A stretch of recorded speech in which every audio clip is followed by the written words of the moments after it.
आराध्य दैवत छत्रपती शिवाजी महाराज, तसेच घटनेचे शिल्पकार महामानव बाबासाहेब आंबेडकर, त्याचबरोबर आपले राष्ट्रपिता महात्मा गांधी यांच्या स्मृतीला वंदन करते। त्याचबरोबर आज व्यासपीठावर उपस्थित आपल्या प्रदेशाध्यक्षा तसेच आपल्या विधानसभेचे आमदार चित्रताई वाघ, त्याचबरोबर आपले आमदार मुरबाड विधानसभाचे आमदार किसनजी कथोरे साहेब, त्याचबरोबर उल्हासनगरचे आमदार माननीय कुमार अलानी साहेब, तसेच इथे उपस्थित बिनविरोध निवडून आलेल्या आपल्या रेखाताई चौधरी, त्याचबरोबर व्यासपीठावर उपस्थित प्रदीप पाटील साहेब, तसेच आपले सदा मामा आणि उगले महाराज, त्याचबरोबर व्यासपीठावर उपस्थित इतर मान्यवर आणि इथे उपस्थित आपले सगळ्यांचे निवडून आलेले नगरसेवक असतील, त्याचबरोबर सर्व कार्यकर्ते, पत्रकार बंधू आणि अंबरनाथवासी, ह्या सगळ्यांना माझा मानाचा मुजरा। आज आपल्या सगळ्यांच्या आशीर्वादाने आणि साथीनेच आज पदभार स्वीकारणार आहे। जशी तुम्ही आतापर्यंत साथ दिली तशी पण पुढे साथ द्या ही विनंती करते आहे। आज आपण बघतोय प्रचारादरम्यान मला असं म्हणजे बघितलं गेलं की आपलं अंबरनाथ शहर हे एक मिनी इंडिया आहे। सगळ्या जाती धर्माचे, सगळ्या समाजाचे लोक इथे वावरतात आणि त्या चांगल्या गुण्यागोविंदाने वावरतात ते, आणि त्या सगळ्यांच्या आशीर्वादानेच आज मी या पदापर्यंत पोहोचली आहे। त्याच्यामुळे परत पुन्हा एकदा खूप खूप आभार व्यक्त करते। आणि हा पदभार स्वीकारल्यानंतर मला सगळ्यांना हेच सांगायचं आहे की ज्या नागरी बेसिक सुविधा आहेत, म्हणजे पाण्याचा प्रश्न असेल ते जलद गतीने सोडवण्याचा प्रयत्न, जो अमृत योजना आहे ती आपण राबवणार आहोत, जिथे म्हणजे ती चालूच आहे पण जिला वेग द्यायचा आपण काम करणार आहोत। त्याचबरोबर स्वच्छतेचा प्रश्न मोठा आहे अंबरनाथ शहरामध्ये, तर तो स्वच्छता अभियान राबवून त्यासाठी पूर्ण अंबरनाथ शहर स्वच्छ करण्याचं काम आपण करणार आहोत। त्याचबरोबर सुरक्षेचा एक मोठा प्रश्न आहे। कालच आपण DCP साहेबांची भेट घेतली आहे आणि त्यांच्या मार्गदर्शनाने आपल्या अंबरनाथ शहरामध्ये ज्या काही घटना घडत आहेत त्याच्यावर बंधन करायचं काम आपण करणार आहोत। एक अजून मोठा प्रश्न आहे वाहतूक कोंडीचा, तर वाहतूक कोंडीसाठी सुद्धा आपल्याकडे बरेच आपल्याला काम करायचं आहे। त्याच्यामध्ये काही ठिकाणी वन वे असतील, त्याचबरोबर पार्किंग सुविधा, मल्टी लेवल पार्किंग सुविधा आपण करणार आहोत, जेणेकरून नागरिकांना जो त्रास होत आहे वाहतूक कोंडीचा तो टाळला जाईल।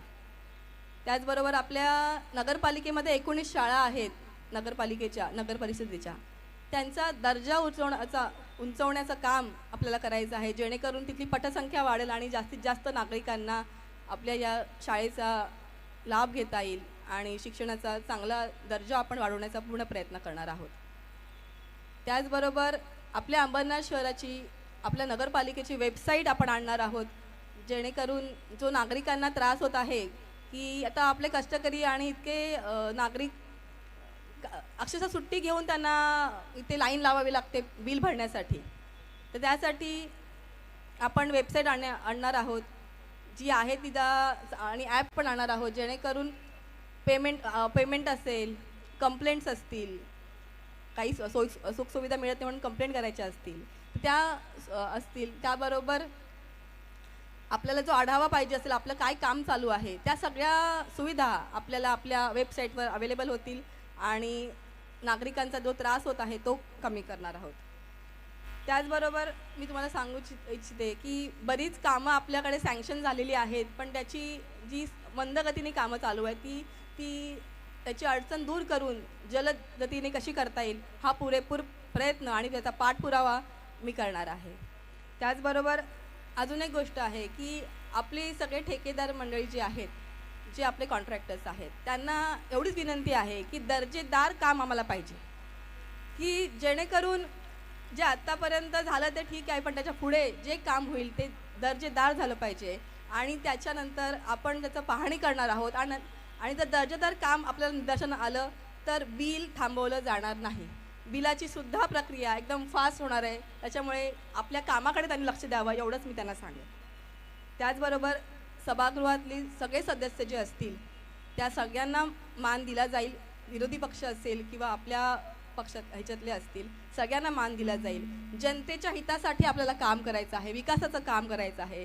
त्याच्यामुळे जे सदस्य असतील, ज्या समित्या असतील त्याच्यामध्ये जे जनतेच्या हितासाठी जे प्रश्न मांडले जातील त्याला प्राधान्य दिलं जाणार आहे. म्हणून स्वतःचं हित न बघता जनतेच्या हितासाठी जे काम असेल त्याला आपण प्राधान्य देणार आहोत. त्याचबरोबर आपले माननीय खासदार साहेब श्रीकांत शिंदे यांचे पण ड्रीम प्रोजेक्ट्स बरेच आपल्या अंमलातमध्ये चालू आहेत. त्यांच्यासुद्धा प्रोजेक्ट्सला जलद गतीने आपण काम करणार आहोत, जेणेकरून जे अर्धवट राहिलेले कामं आहेत ती लवकरात लवकर पूर्ण होतील आणि आपल्या जनतेला त्यांचा उपभोग घेता येईल.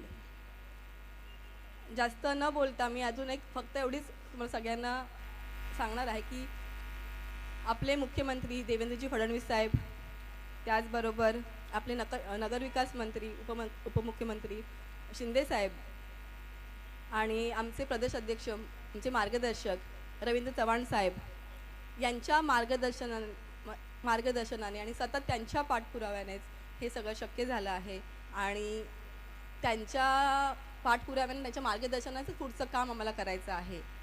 आणि माझं जे शिक्षण आहे त्या शिक्षणाचा पुरेपूर फायदा आपल्या नगरपालिकेला, आपल्या नगरपरिषदेला आणि जनतेला कसा होईल ह्याचाच पूर्ण मी प्रयत्न करणार आहे. आणि आत्तापर्यंत जशी साथ दिली आहे तशीच साथ तुम्ही मला द्या, कारण की आपल्याला 5 वर्ष जी मिळाली आहेत त्या 5 वर्षांमध्ये आपल्याला पूर्ण अंबरनाथचा कायापालट करायचा आहे. तर तुम्ही त्यासाठी म्हणजे शांततेच्या मार्गाने आपल्याला काम करायचं आहे. त्याच्यामुळे सगळ्यांनी सहकार्य करा एवढंच मी सांगेन आणि माझे 2 शब्द संपवते. धन्यवाद. जय हिंद, जय महाराष्ट्र, जय भीम. धन्यवाद माननीय चार्टर्ड अकाउंटंट नवनिर्वाचित नगराध्यक्षा माननीय सौ तेजश्रीताई विश्वजित करंजुले पाटील. आणि यांना विनंती आहे की आपण अर्थातच नगराध्यक्ष पदाचा पदभार स्वीकारण्यासाठी नगर परिषदेच्या कार्यालयाच्या दिशेने वाटचाल या ठिकाणी सुरू आहे. त्यांच्या आक्षेप घेतलाय की निवडणूक आयुक्त काय करताय, त्यांनी आपल्या नावाला जागा. मला हेच म्हणायचं आहे की कोर्ट काय म्हणतंय त्याच्याकडे बघू नका. लोकांनी निवडून दिलेले हे सगळे उमेदवार असतात, याच मतदार याद्यांवरती याच संजय राऊतांचे याच उबाठाचे खासदार निवडून आलेले आहेत, ते त्यांनी विसरू नये. जर हे सगळं खोटं असेल तर मग त्यांचे खासदार जे निवडून आले तेही खोटे आणि बोगस म्हणायचे का आपण, हा प्रश्न त्या ठिकाणी येतो. आज इथे आमच्याकडे कल्याण डोंबिवली महानगरपालिकेची आमची रेखा चौधरी बिनविरोध निवडून आलेले जे नगरसेवक आहे त्यापैकी एक आहे. कल्याण डोंबिवली महानगरपालिकेमध्ये ती काम करते, ती कल्याण डोंबिवलीची महिला अध्यक्ष आहे आणि तिच्यासारखे मला वाटतं अजून 10 नगरसेवक हे बिनविरोध निवडून आलेत. फक्त कल्याण डोंबिवली नाही, पनवेलमध्ये सुद्धा निवडून आलेत, विविध ठिकाणी निवडून आलेत, ज्याचे आकडे आता येत आहेत. आणि त्याच्यामुळे हे चांगलं असेल तर मग सगळं व्यवस्था चांगली आहे. आमचं चांगलं होत असेल तर सगळी व्यवस्था चांगली आणि आमचं वाईट होत असेल तर मग व्यवस्था भ्रष्ट. हे जे काही दुटप्पीपणाचं धोरण आहे हे बरोबर नाही.